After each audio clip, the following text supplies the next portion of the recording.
Selamat pagi, selamat siang, selamat sore. Salam sejahtera bagi kita semua. Di sini saya Timothy Ganda Putra Purba, kelas reguler PKUC, NIM 61933210005. Di sini saya akan mempresentasikan perubahan fisiologi tubuh yang ketika berolahraga yang mencakup sistem kardiovaskuler, respirasi, dan metabolisme tubuh untuk melengkapi ujian akhir semester mata kuliah fisiologi olahraga. Langsung saja, fisiologi olahraga.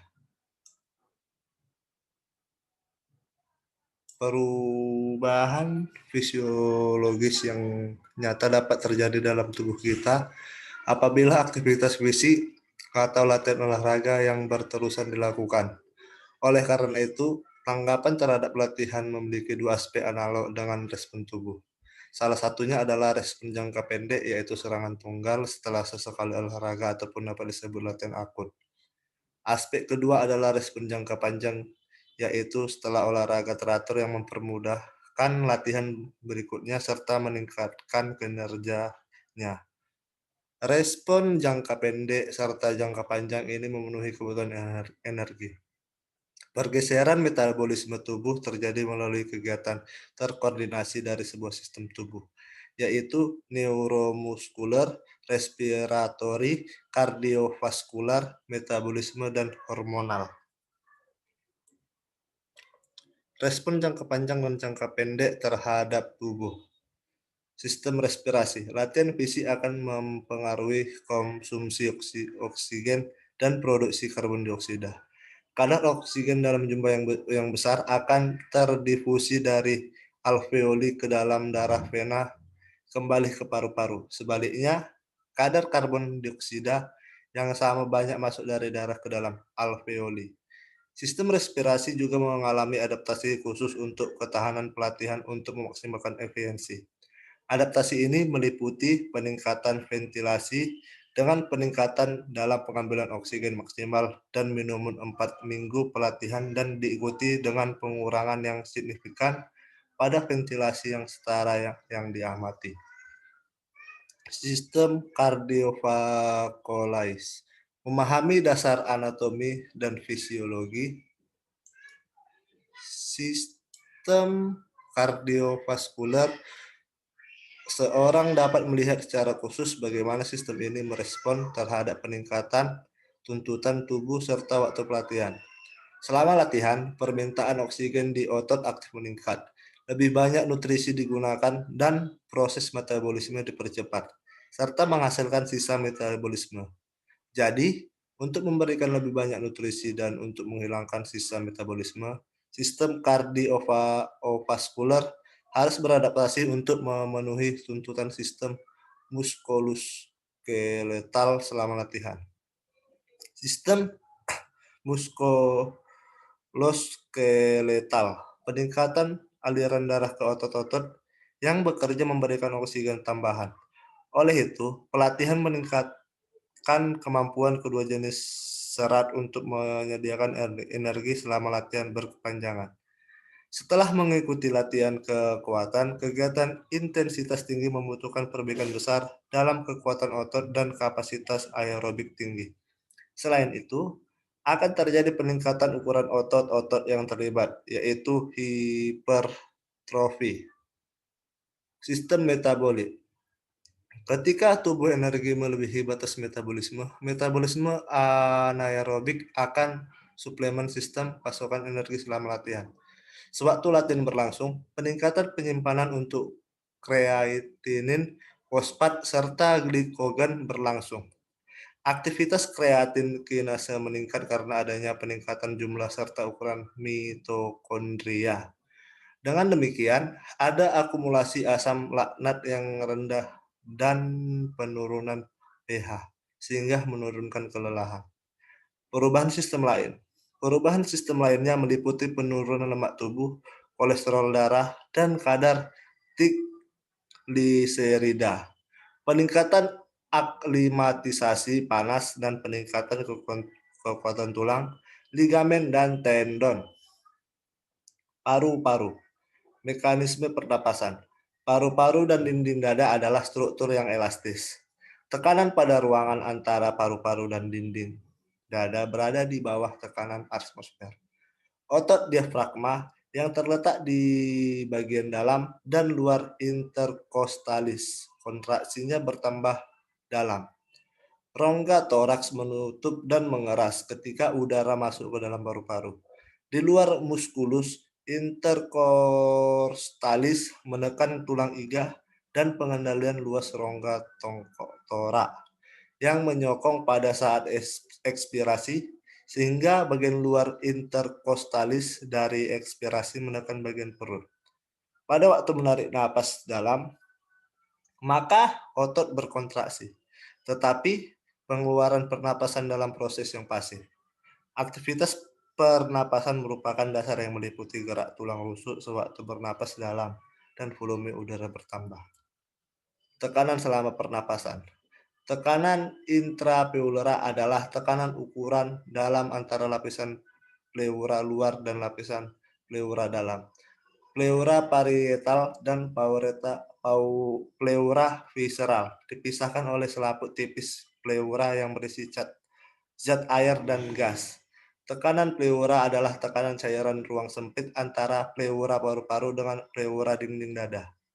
Secara normal, terdapat sedikit isapan suatu tekanan negatif yang ringan. Selama inspirasi, pengembangan rangka dada akan mendorong permukaan paru-paru dengan kekuatan sedikit lebih besar, dan selama ekspirasi peristiwa yang terjadi adalah sebaliknya.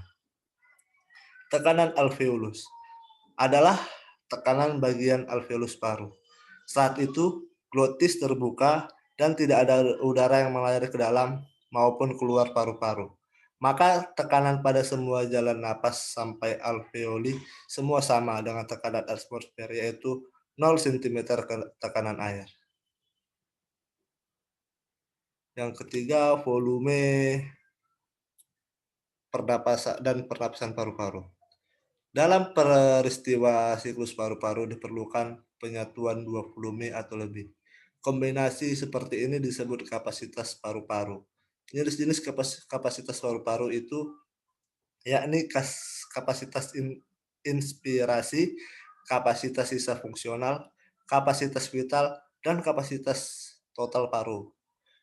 Yang pertama ada kapasitas inspirasi, sama dengan volume tidak ditambah dengan volume cadangan inspirasi, kira-kira 3.500 ml jumlah udara yang dapat dihirup oleh seorang. Kapasitas sisa fungsional, sama dengan volume cadangan ekspirasi ditambah volume sisa. Jumlah udara yang terisi dalam paru-paru pada akhir ekspirasi normal kira-kira 2.300 ml. Yang ketiga ada vital, sama dengan volume cadangan ditambah dengan volume tidal dan volume cadangan ekspirasi. Jumlah udara maksimum yang dapat dikeluarkan dari paru-paru setelah ia mengisi sampai batas maksimum yaitu sekitar 4.600 ml. Dan yang terakhir adalah kapasitas total paru adalah volume maksimum pengembangan paru-paru dengan usaha inspirasi yang sebesar-besarnya, kira-kira 5.800 ml. Yang selanjutnya ada tingkat ekspolisasi. Ventilasi paru-paru normal hampir sepenuhnya dilakukan oleh otot-otot inspirasi. Pada waktu otot inspirasi berelaksasi, sifatnya elastik. Paru-paru dan toraks mengempis secara pasif. Bila semua otot berelaksasi kembali ke keadaan istirahat, maka volume udara di dalam paru-paru sama dengan kapasitas sisa fungsional, yaitu 2.300 ml. Yang selanjutnya ada volume respirasi per menit. Volume respirasi per menit adalah jumlah total udara baru yang masuk ke dalam saluran pernapasan setiap menit, sama dengan volume tidal kecepatan respirasi. Volume tidal normal sekitar 500 ml dan kecepatan respirasi normalnya 12 kali per menit. Rata-rata volume respirasi per menit sekitar 6 liter per menit. Seorang dapat hidup untuk waktu yang singkat dengan volume respirasi per menitnya terendah 1,5 liter dan kecepatan respirasi terendahnya 2-4 kali per menit. Kecepatan respirasi kadang-kadang mencapai 40-50 kali per menit dan volume tidal dapat menjadi sama besar dengan kapasitas vital, kira-kira 4.600 ml pada pria dewasa muda. Selanjutnya ada spirometri. Definisi spirometri. Spirometri adalah alat ukur yang digunakan untuk mengukur aliran udara ke dalam dan keluar dari paru. Deskripsi spirometri, pengukuran yang paling umum melalui spirometri adalah A. Ada vital capacity atau VC. B. Ada forced vital capacity atau FVC. Yang C. Ada forced expiratory volume atau FEV. Dan D. Ada maximal voluntary ventilation atau bisa disebut MVV. Tujuan spirometri. Spirometri dapat membantu untuk mendeteksi berbagai penyakit yang mengganggu fungsi paru. Antaranya adalah asma, chronic obstructive pulmonary disease atau COPD, emfisema, dan kelainan kronik paru yang lain. Jika nilai spirometri menunjukkan nilai di bawah batas normal, maka dapat dipastikan adanya kelainan fungsional paru. Produser spirometri dapat dilakukan dengan cepat tanpa menyebabkan nyeri. Yang kelima ada kontraindikasi spirometri. Spirometri kontraindikasi pada responder yang A. Hemoptysis, B. pneumotoraks, C. sakit jantung, D. angina pectoris. Yang E ada aneurysme pada toraks, abdominal, kranial. Yang F ada kondisi trombotik. Yang G ada pembedahan toraks atau abdominal. Yang H ada nausea dan muntah. Baik, berikutlah hasil presentasi saya tentang fisiologi olahraga. Apabila ada kesalahan kata, kesalahan pengucapan kata-kata pada presentasi tersebut, mohon dimaafkan. Selamat pagi, siang, sore, salam sejahtera bagi kita semua. Terima kasih.